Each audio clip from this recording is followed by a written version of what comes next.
ഹരേ കൃഷ്ണ. സർവം ശ്രീ രാധാകൃഷ്ണാർപ്പണമസ്തു. അധ്യായം 12 ഭക്തിയോഗം. ശ്ലോകം 2. ശ്രീ ഭഗവാനുവാച മയ്യാവേശ്യ മനോ യേ മാം നിത്യയുക്താ ഉപാസതേ ശ്രദ്ധയാ പരയോപേതാസ് തേ മേ യുക്തതമാ മതാഃ. വിവർത്തനം. പരമദിവ്യോത്തമ പുരുഷൻ പറഞ്ഞു, എൻ്റെ വ്യക്തിരൂപത്തിൽ തന്നെ മനസ്സുറപ്പിച്ച് അതീന്ദ്രിയമായ ദൃഢവിശ്വാസത്തോടെ എല്ലായ്പ്പോഴും എന്നെ ആരാധിക്കുന്നതിൽ മുഴുകിയിരിക്കുന്നവരാണ് ഏറ്റവും പരിപൂർണതയുള്ളവരെന്ന് ഞാൻ കരുതുന്നു. ഭാവാർത്ഥം.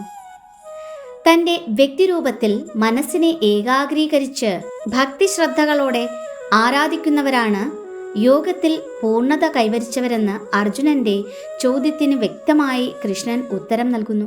അങ്ങനെ കൃഷ്ണാവബോധമുറച്ച ഒരാൾക്ക് ഭൗതിക പ്രവർത്തനങ്ങളില്ല.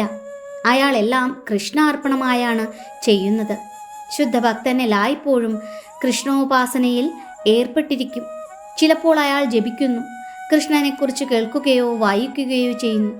ചിലപ്പോൾ പ്രസാദം പാകം ചെയ്യുന്നു, ചന്തയിൽ പോയി കൃഷ്ണനു വേണ്ടി സാധനങ്ങൾ വാങ്ങുന്നു. ചിലപ്പോൾ ക്ഷേത്രമോ പാത്രങ്ങളോ കഴുകി വെടിപ്പാക്കുന്നു. എന്തു തന്നെ ചെയ്യുന്നതും കൃഷ്ണനു വേണ്ടിയാണ്. കൃഷ്ണൻ അർപ്പിക്കപ്പെടാത്ത കർമ്മങ്ങളിൽ ഏർപ്പെട്ട് ഒരു നിമിഷം പോലും അയാൾ പാഴാക്കുകയില്ല. ഇപ്രകാരമുള്ള പ്രവർത്തനം തന്നെയാണ് ശരിയായ സമാധി. ശ്ലോകം 3. യേതോക്ഷരമനിർദ്ദേശം അവ്യക്തം പര്യുപാസതേ സർവത്ര ഗമചിന്യം ച കൂടസ്ഥമജലം ധ്രുവം. ശ്ലോകം 4. സംനിയമ്യേന്ദ്രിയഗ്രാമം സർവത്ര സമബുദ്ധയഃ തേ പ്രാപ്നുവന്തി മാമേവ സർവഭൂതഹിതേ രഥാഃ. വിവർത്തനം. എന്നാൽ ഇന്ദ്രിയങ്ങളെയെല്ലാം നിയന്ത്രിച്ച് എല്ലാവരിലും സമഭാവനയോടെ സർവജീവികളുടെയും നന്മയിൽ തൽപരരായിക്കൊണ്ട് ഇന്ദ്രിയങ്ങൾക്ക് ഗോചരമല്ലാത്തതും അവ്യക്തവും സർവവ്യാപ്തവും അചിന്ത്യവും സ്ഥിരവും മാറ്റമില്ലാത്തതും ഉറച്ചതും ആയതിനെ നിരപേക്ഷ തത്വത്തിൻ്റെ വ്യക്തിശൂന്യ സങ്കല്പത്തെ പൂർണ്ണമായും ഉപാസിക്കുന്നവരും ഒടുവിൽ എന്നെ തന്നെ പ്രാപിക്കുന്നു. ഭാവാർത്ഥം.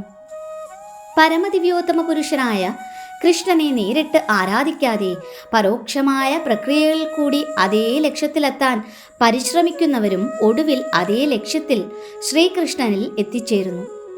ജ്ഞാനി അനേകം ജന്മങ്ങൾക്കു ശേഷം സർവവും വാസുദേവൻ തന്നെ എന്നറിഞ്ഞ് എന്നെ ആശ്രയിക്കുന്നു എന്ന് കൃഷ്ണൻ പറയുന്നു.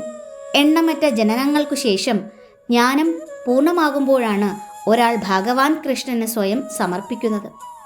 ഈ ശ്ലോകത്തിൽ പറഞ്ഞിരിക്കുന്ന രീതിയിൽ കൂടിയാണ് ഒരാൾ പരമപുരുഷനെ സമീപിക്കുന്നതെങ്കിൽ അയാൾ ഇന്ദ്രിയങ്ങളെ നിയന്ത്രിക്കുകയും സകലർക്കും സേവനം നടത്തുകയും സർവജീവികളുടെയും ക്ഷേമപ്രവർത്തനങ്ങളിൽ വ്യാപൃതനാവുകയും വേണം.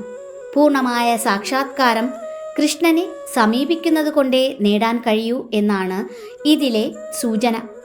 അത്തരത്തിലുള്ള ഒരു പൂർണ്ണമായ ആത്മാർപ്പണത്തിനു മുമ്പ് പലപ്പോഴും ഒരാൾക്ക് ഏറെ തപസ്യകൾ അനുഷ്ഠിക്കേണ്ടി വരാം.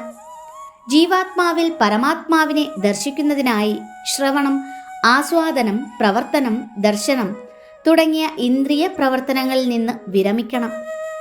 അപ്പോൾ പരമാത്മാവിൻ്റെ സാന്നിധ്യം എവിടെയും ഉണ്ടെന്ന് മനസ്സിലാക്കാം.